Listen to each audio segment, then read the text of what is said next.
Cinderella. Once upon a time, there lived a young girl called Cinderella. Cinderella's mother had died, and so her father had married another woman who had two daughters.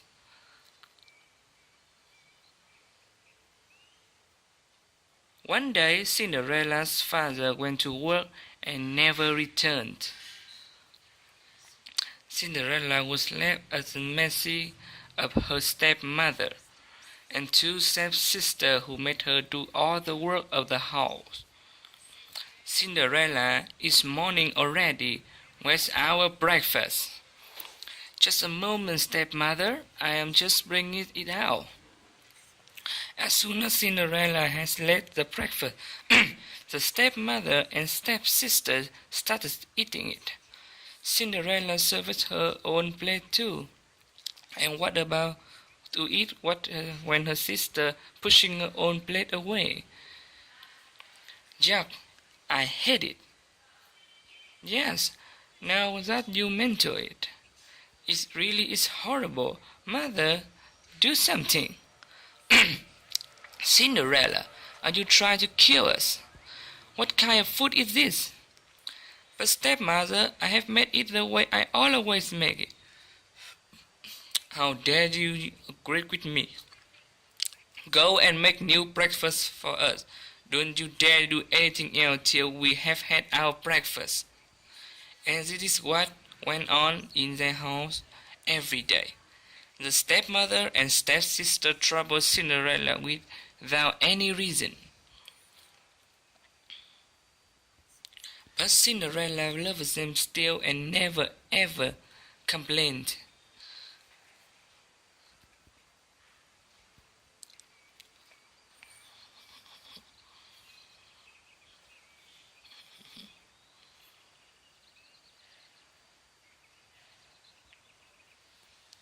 One day, an announcement was made in the village. Let everybody know.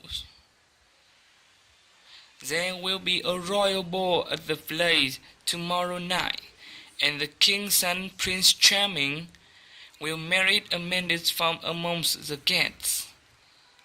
Everybody from the village is invited. The whole village were excited. Even Cinderella's stepmother and stepsister couldn't stop talking about it in the house. And that is how Cinderella found out about the ball. The royal ball, Prince Charming. The whole village is invited. I will finish my work quickly so we can all go together. Won't it be just wonderful? You, who say anything about you going? You will stay here and pull it our shoes till you can see your face in them. And so with a heavy heart, Cinderella saw her stepmother and stepsister dress up and leave for the royal ball the next day. Once they had left, she cried pitifully. Suddenly, her room lighted up, and Cinderella saw the most beautiful fairy she could imagine. She held in her hand the delicate wand. Who are you? Get up, child. I am your fairy godmother. I am here to get you to the royal ball. Really? I never knew I had a fairy godmother. But how will I get to the ball? I don't have anything to wear. You don't worry about that, my child.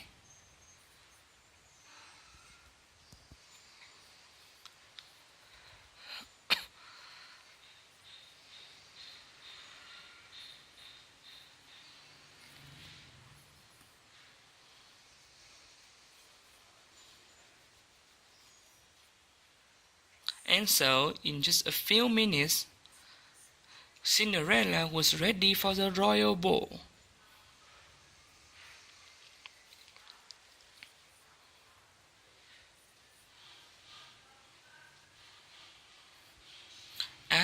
She thanked her fairy godmother and got aboard the chariot.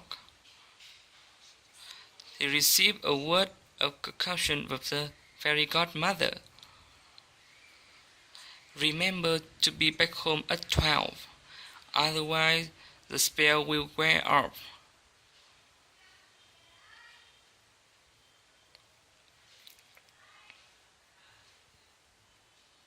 Soon Cinderella arrived at the play. As she entered the great ballroom, everyone turned to look at this beautiful maid was. Nobody could recognize her.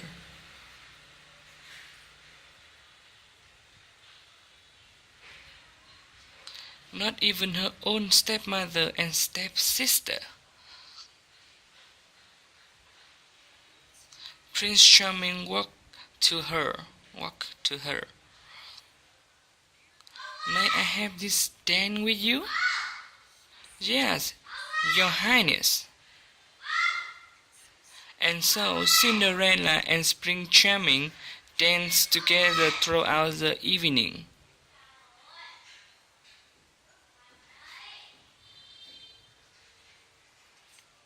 Till Cinderella heard the clock strike.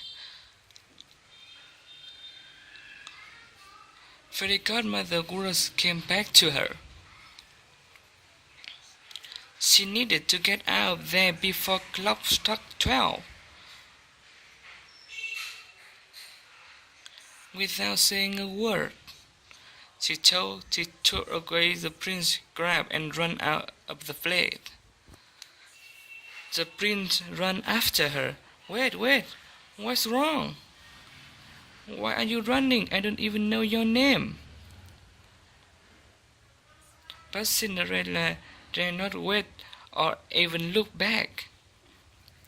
Her beautiful glow was already turned into ray again. Her hair was coming loose from the perfect turn the fairy godmother had made for her. She didn't even stop when out of the glass shape came out of her foot and fell in the place drive away. She ran over the place gate and vanished into the darkness on a path that led to her house.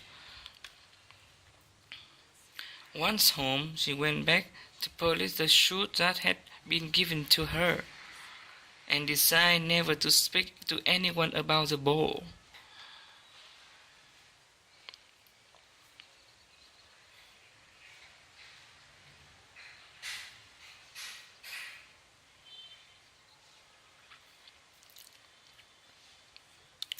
A few days later, two men from the play showed up at their door.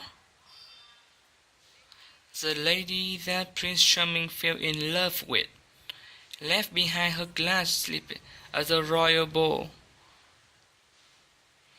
The prince believed that such a beautiful slip could fit only his beloved. And so we are asking all the girls in the village to try this slip. The one whom it fits would be the one the prince will marry. If you have any girl in the house, please ask them to try this slip. Oh, yes, I'm sure it will one of my daughters. The slips will fit one of them. And so both the sisters tried to fit their foot into slip one by one.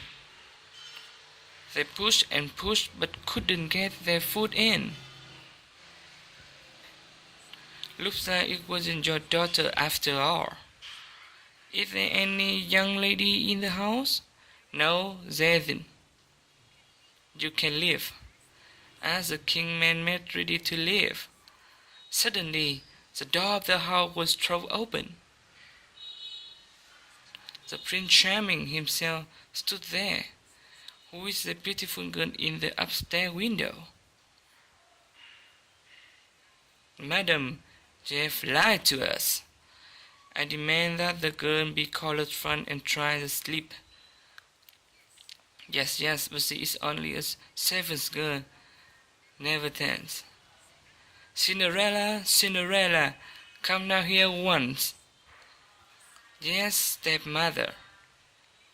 The moment Prince Charming saw Cinderella, he knew he had found his beloved. He took the sleeve from the king's man and slipped it to her foot himself. The sleeve fit perfectly in a moment.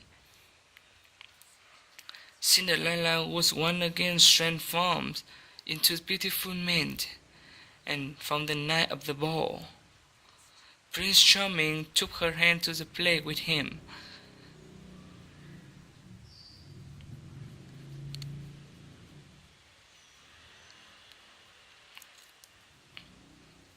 He ordered that the stepmother and stepsister be punished for lying to the king's man and treated Cinderella so badly and ruled. But being the kind person that she was, Cinderella asked for them to be forgiven. For the prince fell in love with her even more for her generosity, and they lived happily ever after.